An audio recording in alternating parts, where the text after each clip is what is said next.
Wednesday, July the 15th. So what did you make of it? The reflection, thinking about slowing down,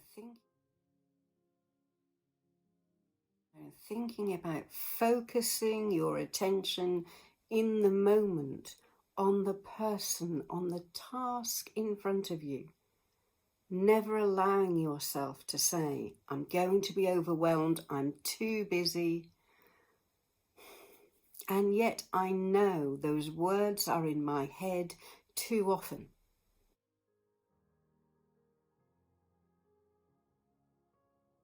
At least they were before lockdown.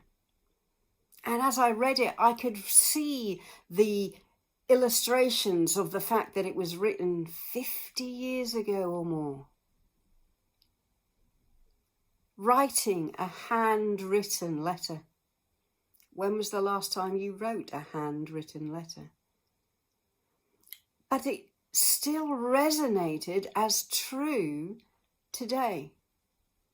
I did wonder what Michael Koist, now I've been calling him Michael Koist, but I did have someone ask me his name, and actually he's a French Catholic priest that was writing in the 1960s, and his name is Michel Koist, Q-U-O-I-S-T.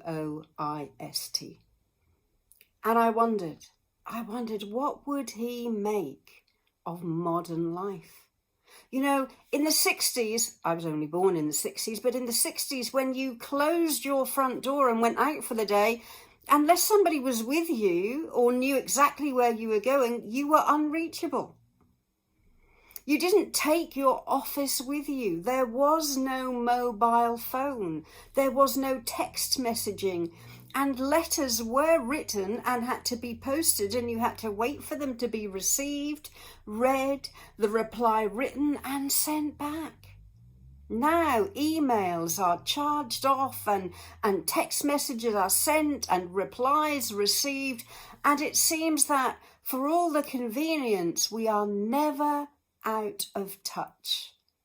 And that can be a blessing, as it has been in these times, being able to FaceTime, being able to Zoom, being able to see people even around the world. That's a blessing. But when it comes to busyness and being overwhelmed, it can also be a curse.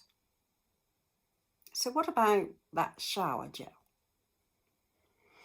Well, several years ago, I was speaking at an international Nazarene conference in Turkey. And I had my sermon all planned out. It was about Jesus as a rabbi speaking to his disciples. And I had it all written out. But then the night before I was speaking, I had a shower. And I looked at my shower gel and I thought, that's a final piece of the puzzle. That's something to leave people with. Why? Because the shower gel looked like this.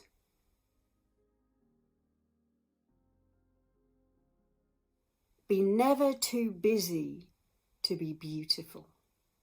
And that's what I think Michael Koist is getting at.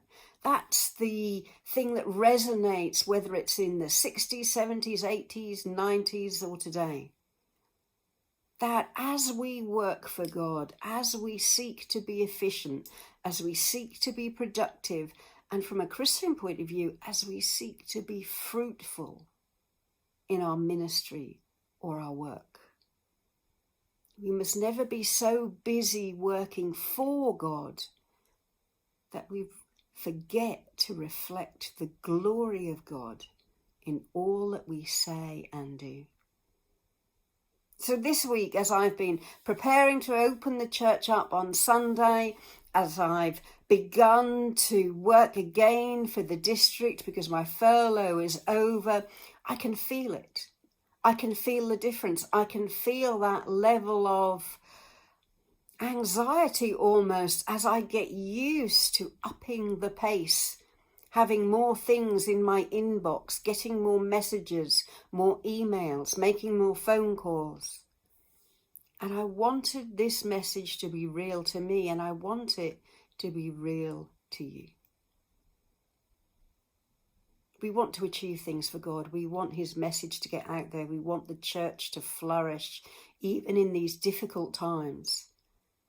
But we must never be too busy to be beautiful, to reflect who Jesus is, to take the time with the person in front of us to make them feel that they are important to us and to God, to make sure that the tasks at hand are done well and not just ticked off a list.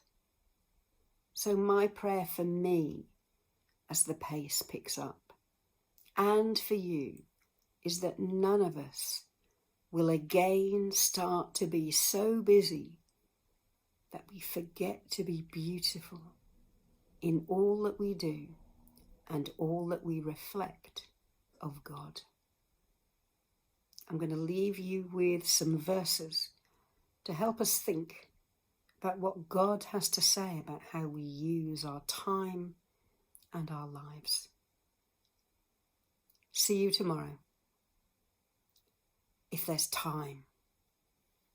Bye.